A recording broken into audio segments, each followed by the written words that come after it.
Bienvenidas, bienvenidos a Piedra, Papel y Tinta, un programa del periódico La Razón y Cadena A con su señal a nivel nacional. Por eso vamos a enviar saludos a Oruro, saludos a Pando, Beni, Potosí, Santa Cruz, Tarija, Cochabamba, a los 9 departamentos de nuestro país. Muchas gracias por estar en nuestra compañía. Quiero presentarles a Baldwin Montero, periodista de La Razón, quien va a co-conducir este programa. Muchas gracias, Baldwin. Gracias a ti, Lucía. Un saludo a nuestros invitados. Bueno, y hoy día nuestro tema, ¿no? La reconfiguración social de Bolivia. Para eso tenemos como invitados a Edgar Arandia, antropólogo. Muchas gracias, Edgar. Encantado. Y decías que hay que pedir permiso en este mes de la Pachamama para iniciar cualquier actividad, ¿no es cierto? Entonces pedimos permiso a la Pachamama. Hay unas palabras que decir, ¿no? En Aymara. Pedimos permiso al Illimani, al Illampi, a los Achachilas, a los Apus. Y así vamos a iniciar entonces Piedra, Papel y Tinta esta vez. Está con nosotros Ernesto Pérez, coordinador del Informe de Desarrollo Humano del PNUD. Muchas gracias por acudir a la invitación. Muy buenos días, muchas gracias. Y bueno, está con nosotros Eduardo Paz González, sociólogo, con quien vamos a conversar sobre esta reconfiguración social en Bolivia. Muchas gracias por la invitación, Lucía. Bueno, hablando de la reconfiguración social, es clarísimo que Bolivia ahora tiene una población asentada más bien en las áreas urbanas, más que en las rurales como en el pasado.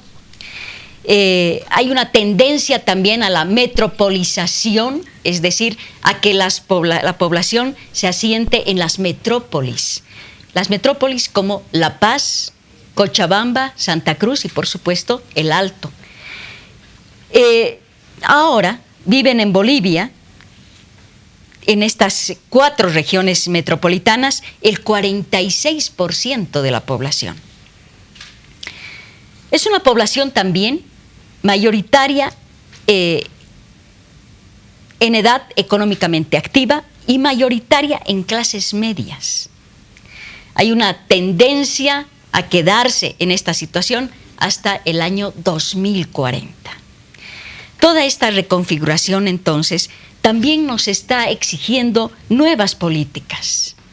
¿Qué políticas exige esta nueva reconfiguración social? No sé quién quiere comenzar. Adelante. Efectivamente, Lucía, como dices, han habido cambios importantes en el país. Digamos, producto del crecimiento económico, también hemos visto un engrosamiento de los estratos medios, pero dentro de estos estratos medios hay todavía una fuerte presencia de estratos medios vulnerables. Gente que está ocupada en actividades informales que no tienen, digamos, muchos de los soportes del trabajo. Hablamos de seguridad social, de salud, de ciertas condiciones materiales que les permitan, digamos, una existencia mejor, más holgada. Y parte de las políticas públicas que vamos a necesitar en el futuro deben apuntar a eso, a mejorar las condiciones del trabajo, de alguna manera regularizar las condiciones en las que la gente está hoy día produciendo, comercializando y teniendo sus diferentes actividades. Sí, bueno, lo que tú dices, Lucía, es cierto, digamos, todo este importante ascenso y esta nueva configuración social que no solo es económica, sino también es demográfica, ¿no? Nos va a tocar a lo largo de esta primera mitad del siglo tener una población predominantemente joven y adulta. Y eso es una cosa que se da en un momento único en la historia de cada sociedad, que es el famoso bono demográfico, ¿no? Los argentinos pasaron por esto en los 50, los brasileños en los 80 y nosotros recién estamos en esta situación donde hemos dejado de ser un país infantil, si tú quieres, ¿no? Ya no es predominantemente un país de niños, sino de jóvenes y adultos. Vamos envejeciendo entonces. Vamos envejeciendo, pero no estamos en la situación de Europa todavía, ¿no? Y estos 40 años son una gran oportunidad en términos de cambio y transformación económica y social. ¿Por qué? Porque hay más brazos para trabajar en nuestra sociedad. Y esto es, por supuesto, una oportunidad que debe ser bien aprovechada. Entonces, rescato un poco lo que menciona Eduardo, es decir, hay una gran oportunidad para el desarrollo en nuestro país en las siguientes décadas, pero que tiene que ser aprovechado justamente dando oportunidades a nuestros jóvenes y personas adultas y en edad activa ya desde esta época, ¿no? Nuevas políticas de empleo, nuevas políticas de que existan mejores servicios para toda la población. Edgar, tú nos puedes hacer un cuadro, pintarnos un cuadro de esta nueva reconfiguración social y las exigencias para esta nueva reconfiguración. Voy a rescatar la parte de la vulnerabilidad en la que está una ascendente clase media. Sí. Y me voy a retrotraer al pasado. Cuando Franz Tamayo escribe La creación de la pedagogía nacional, lo que quería es que los gobernantes asumieran roles diferentes, vale decir, que construyan una visión, un proyecto de Estado donde incorporasen a todas las naciones originarias, a los indígenas, que en esa época eran la mayoría. Ahora, con esta mixturación en las ciudades, se ha dado nuevas formas de comportamiento, y esto es importante. ¿Por qué hay contrabando? ¿Por qué hay tanto contrabando? Aparte de los problemas que tenemos en las fronteras, que son muy extensas, ¿quiénes son los principales contrabandistas? Durante el último medio siglo, yo me atrevería a decir, que todas las poblaciones de la frontera con Chile y Perú, que son aymaras, se han dedicado al contrabando y han organizado enclaves en Sajama, en Ollagüe, muy poderosos. ¿Por qué? Porque el Estado no se los ha asumido. El Estado era ajeno a este grupo de personas, estos núcleos sociales importantes. Entonces, como el Estado no les daba nada, no tenían por qué tampoco servir al Estado, construir un Estado. Y vieron una forma de enriquecimiento y de actividad económica en estos sectores donde la agricultura es magra, hacer el contrabando. Por eso es tan difícil luchar contra el contrabando, porque son poblaciones enteras, son redes, no son redes que han surgido hace 10 años, son redes de hace casi medio siglo, de papás que han enseñado a sus hijos. Hay pasos clandestinos que hasta el día de hoy funcionan, lugares que el Estado no conoce, caminos clandestinos. O sea, es un problema muy grave, ¿no? Entonces habría que pensar, yo creo, ya que estamos viviendo una etapa totalmente diferente, en que tenemos que crear una economía que no solamente defienda lo que se produce aquí adentro, sino también que llegue a esos extremos de Bolivia. Si tenemos contrabando, va a ser difícil que el Estado boliviano pueda convertirse en un generador de empleo. Ese es otro de los grandes problemas que hay que visualizar desde ahora. Y Estado productivo también, ¿no? No vamos a poder competir con los otros mercados si para producir algo en Bolivia te cuesta 5 veces más que con los vecinos. Entonces no somos competitivos.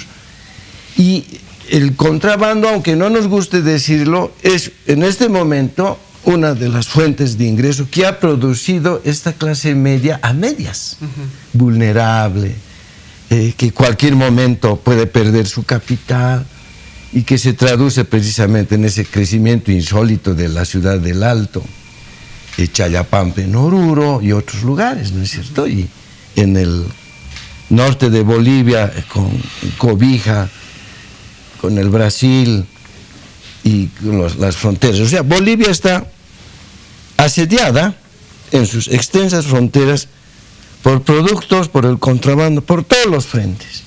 Entonces, hay que pensar cómo nos vamos a comportar para que esta gran oportunidad que decía Eduardo y Ernesto pueda consolidarse, pueda volverse un Estado, por decir, que sea capaz de conservar a esta clase media, de proyectarla a esta clase media.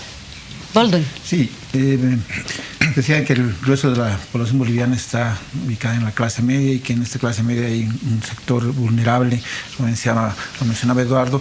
¿Cómo se diferencia quién forma parte de la clase media y quién es parte de esta clase media vulnerable? Porque hace rato mencionaba el componente de que pudiera ser el asunto del empleo. Bueno, hay gente desempleada que se dedica, como decía aquí Edgar, al contrabando y tiene económicamente mucha más solidez. ¿Cuál es esa diferencia? ¿Cómo se diferencia la clase media y la que es vulnerable? Bueno, actualmente los datos que tiene el país enfatizan lo que es el estrato de ingresos, que se va a referir específicamente a el dinero que entra a una familia y cómo se distribuye entre la cantidad de miembros que tiene. Hay que distinguir la idea de estrato de ingresos del de la clase media, porque la clase como concepto va a implicar más cosas, va a implicar una posición en el mercado de trabajo, va a implicar una posición en la producción, ciertas posibilidades de educación, de acceso a salud, que el estrato no nos dice. El estrato es un concepto útil que nos sirve para estas grandes panorámicas de cómo está la sociedad boliviana, pero la clase es un concepto, digamos, más grueso, tiene más componentes. Entonces, el trabajo que cabe hacer para responder a lo que vos me dices es diferenciar dentro de estos estratos medios, vulnerables, no vulnerables, estas posibilidades de reproducir una posición, de, por ejemplo, lograr la profesionalización para acceder a trabajos formales. Y eso es muy importante porque, por ejemplo, un profesional que vive en Santa Cruz, hombre, en promedio va a ganar como 4,000 pesos más que una mujer que vive en una zona rural, que es indígena y trabaja informalmente. A pesar de que ambos puedan estar encima del umbral de pobreza, hay una serie de condiciones que tenemos que considerar para organizar y agrupar a la población de una manera más específica y focalizar también, saber cómo focalizar la acción de la política estatal. Ya pasando a otro asunto, Ernesto, ¿qué está ocurriendo con lo que se conocía o que se ve con los estratos altos, la clase alta? Es decir, ahora tenemos, si bien hay mucha población que ha ingresado a la clase media, forma parte de la clase media, también hay mucha otra que económicamente ha ascendido muchísimo, pero no por eso necesariamente está incorporada en los conceptos tradicionales que tenemos de clase alta, digamos, ¿no? Por sus formas de vida, su actuación en la sociedad. Sí, bueno, a ver, el tema es que realmente la aproximación de análisis que hemos hecho y esta que nos trae todas las noticias que hemos estado viendo en este último tiempo acerca del ascenso social y todo esto, tiene una componente que es, como dice Eduardo, particularmente económico. Es decir, es quién logró salir del umbral de pobreza que determina nuestro Instituto Nacional de Estadística. Es considerado una persona no pobre que ha ingresado a un estrato medio vulnerable probablemente, ¿no? El estrato medio vulnerable se supone que está entre las personas que han superado la pobreza y aquellas que tienen un ingreso que es el doble de la línea de pobreza. ¿Eso qué quiere decir, ¿no? Es decir, personas que ganan entre 750 bolivianos al mes y 1.500 bolivianos al mes. Esa es la categoría económica de la gente vulnerable. Es decir, que cualquier momento puede bajar, y ese es si pierde el justamente empleo, ¿no? es vulnerable porque si se enferma. en una coyuntura menos favorable pueden ser personas que regresen a la condición de pobreza. De ahí hacia adelante, ¿cómo se mide? Aquellos que tienen 1.500 hacia arriba se supone que son clase media estable, hasta el 5% superior. Es decir, el 5% por definición vamos a definir que es la clase alta. ¿Cómo han evolucionado los ingresos en todas las clases? En todas han sido ascendentes. Incluso en los pobres han dejado de ser pobres extremos y han pasado a ser pobres moderados, ¿no? Estas clases vulnerables han tenido un ascenso y las clases altas, por supuesto que también han tenido, en esta última década tan favorable económicamente, han tenido un ascenso muy importante, pero que de nuevo no significa el que haya una identidad única ni que se reconozcan todos como iguales. Son realmente clases medias y clases altas que son totalmente heterogéneas. Y yo aquí quiero además introducir un tema que es importante, ¿no? Y es un poco esto de la sostenibilidad de este crecimiento que hemos tenido en el tiempo, ¿no? Porque lo que vemos en realidad es un número, ¿no?